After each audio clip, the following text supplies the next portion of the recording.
Only a super empath can break a narcissist.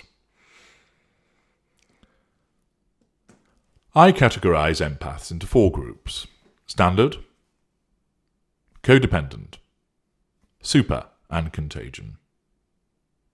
It is rare for an individual to belong to one school entirely. More usually, they have at least one other constituent part, sometimes 4 in total.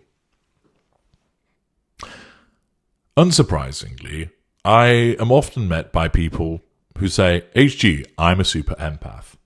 Well, you might be right, but the empath detector test will tell us whether that is accurate or not. And sometimes those people turn out to be right about who they are. But more often, it is a misguided and misunderstood application, a desire born out of to appear a little more than the individual is. Not in a narcissistic way, but a sense of feeling that having endured the behaviour of the narcissist and come out to the other side, and well done for doing so, they believe that they're a super empath. Well, all empaths can achieve that, not just ones which are majority super empath or have a minority element with their school that appertains to super. More often, mid-range narcissists come along and they claim that they're the super empath.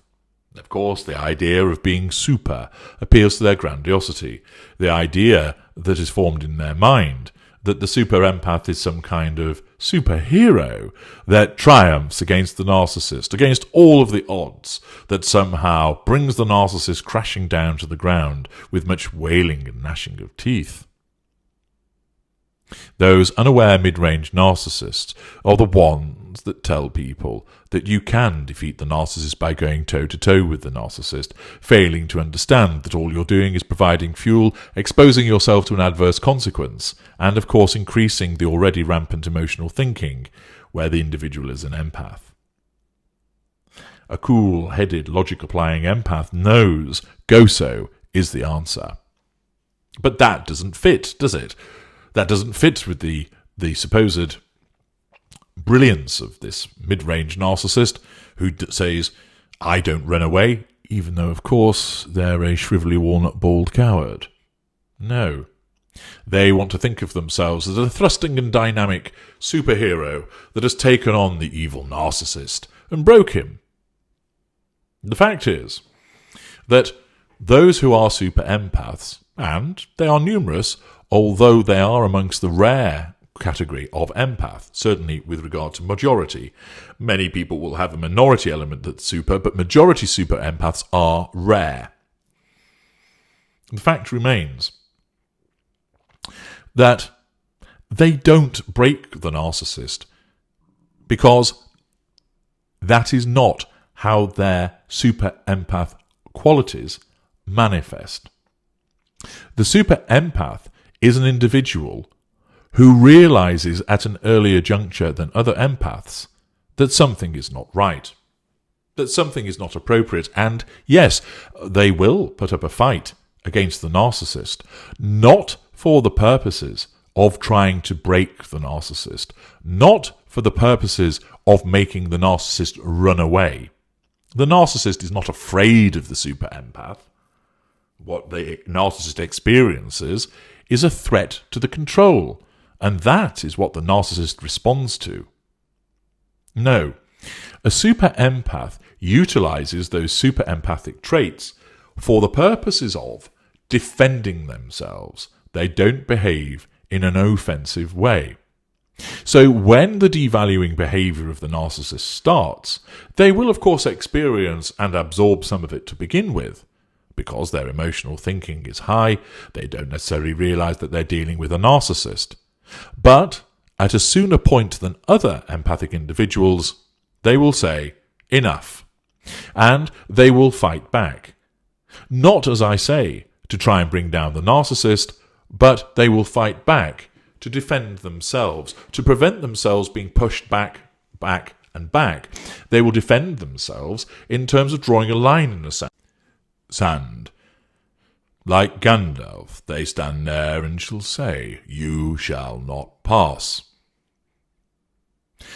Their role is not to go on the offensive towards the narcissist whether it's lesser, mid-range, greater, or ultra, but rather to stand their ground.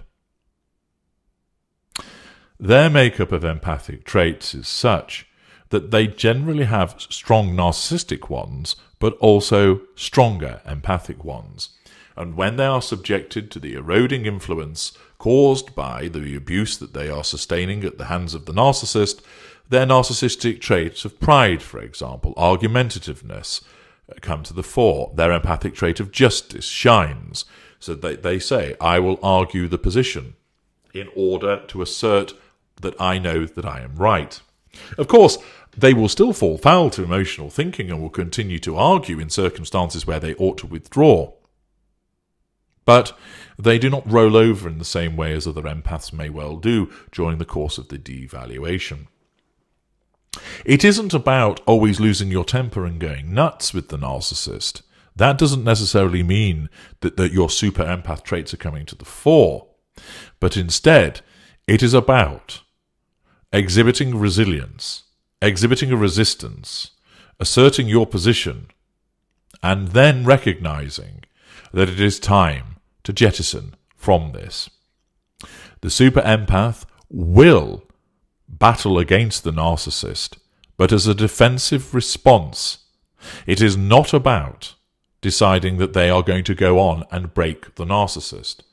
That is not the behavior of a super empath.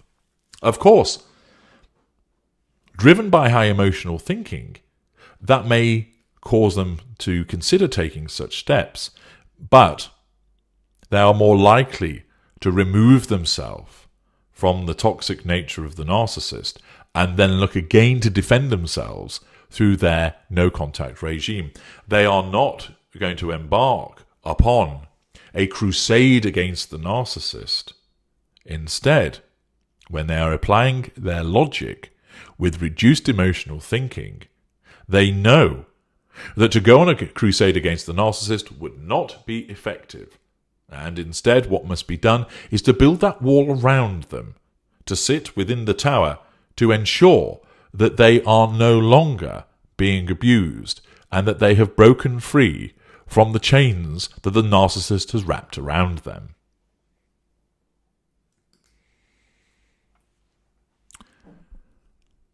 The super empath is made of stern material and is more readily able to resist the negative behaviors that the narcissist engages in during devaluation. This doesn't lead to the narcissist being broken, but what it can lead to is the narcissist disengaging, because particular narcissists, the lower echelon ones, are not able to impact on the super empath in terms of the assertion of control. Fuel will still be provided. The super empath will not be able to govern their responses to such an extent as to avoid the provision of fuel. They may, of course, be able to dial down their provision of residual benefits, in effect by striking in terms of the provision of them. But what they are more readily able to do is to become more difficult to control. All narcissists are attracted to super empaths to begin with, because they are an empath.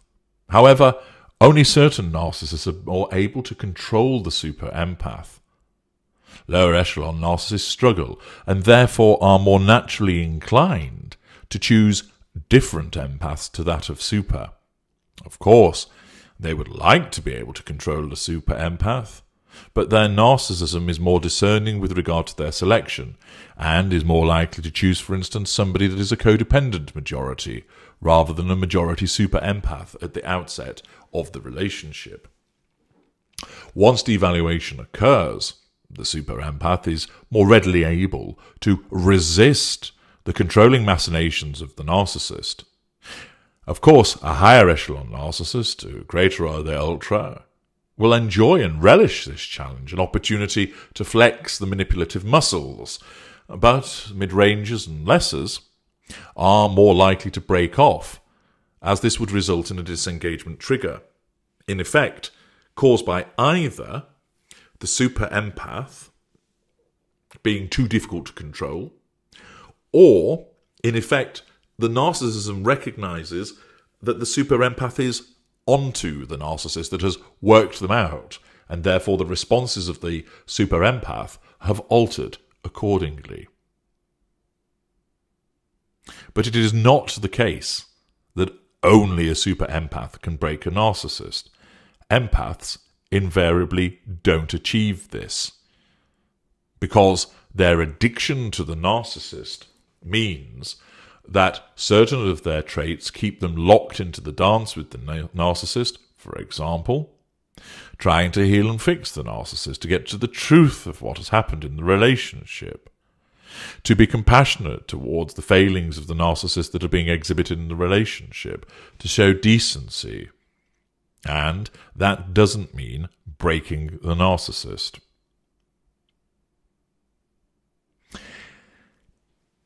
If it does occur, then any empath from the schools, in terms of the majority, whether majority super, majority contagion, majority standard, or majority codependent, has the potential to topple the narcissistic pillars as set out in my book Revenge, also known as The Assassin's Revenge. But few actually get to that point. The reason being that their natural empathy causes them to decide against taking that action when they have reduced their emotional thinking. Of course, a super empath is potentially more likely to be the type of empath that might move on to an assassin's revenge and topple those relevant pillars. But even they are likely to gravitate towards the no-contact revenge rather than seek out the assassin's revenge. And as I've explained, it's not the case that only a super empath can achieve the toppling of these pillars. All empaths have the potential to do it, but whether they will is another matter entirely. Ordinarily, they are unlikely to do so. The reason for this is that if they attempt to do this at a too early stage, their emotional thinking will be too high, and quite simply, they will fuck it up. The assassin's revenge will not be achieved, and it doesn't matter whether it's a super empath or a codependent empath. The attempt to impose the assassin's revenge on a narcissist where the emotional thinking remains too high because it's far too early in the start of the no-contact regime means that it will fail. Instead, what must be done is there must be a period of at least 6 months, total no contact, to reduce that emotional thinking down to the lowest level. And it is at that point, if, and it is a big if, the relevant empath still wishes to embark upon the assassin's revenge and topple the relevant pillars, then they are far more likely to be able to achieve it, because they will be doing it from distance, keeping their emotional thinking low, acting like a sniper, utilising cool, hard logic. Moreover, the narcissist won't know where this is coming from, because there will have been a sufficient passage of time so that the narcissist will not immediately associate these behaviours with the relevant empath, and may well think that they are being targeted and attacked at distance from someone else. The problem is that if an empath attempts the assassin's revenge while they have just escaped or recently be disengaged from, their emotional thinking can only be in one place, extremely high, and the problem that they will then experience is they won't do it properly. They will get sucked back into a too close engagement with the narcissist, like hand-to-hand combat. Instead, the empath needs that total no-contact period of 6 months, and it doesn't matter which type of empath it is. All of them, if they do that, may, at the end of it, decide to embark upon an assassin's revenge, but many do not, because by that stage, the blood and thunder caused by their heightened emotional thinking has reduced, and they have no interest in that type of revenge. They are content with their no-contact revenge. So it is incorrect to state that only a super empath can break a narcissist, because invariably they do not. When it comes to toppling the pillars, most people don't achieve that, because they do not have the ability to do so, or they try and do it at too early in a stage with high emotional thinking and fail, or when they do reduce their emotional thinking, they are no longer interested in taking such a step. But if an empath wishes to do that at the end of that 6-month period, then it is not only the super empath that can do it, but codependent, majority contagion, or majority standard can also achieve it. The super empath's ability is more likely to cause disengagement compared to the other empathic victims. That isn't the fact that the narcissist becomes afraid of the super empath. That's nonsense. No, it's basically that the narcissist and the ones that will disengage are more likely to be lesser and mid-range, instinctively recognize that the empath is too difficult to control and thus disengage. The greater or the ultra will up the stakes. They will not disengage in such circumstances. Instead, they will double down on the control against the super empath. That might, of course, cause the super empath to look to escape. And it is part of the super empath's constitution that when they enter devaluation, they are more likely to resist the devaluing behavior, more likely to trigger disengagement, more likely to look to escape.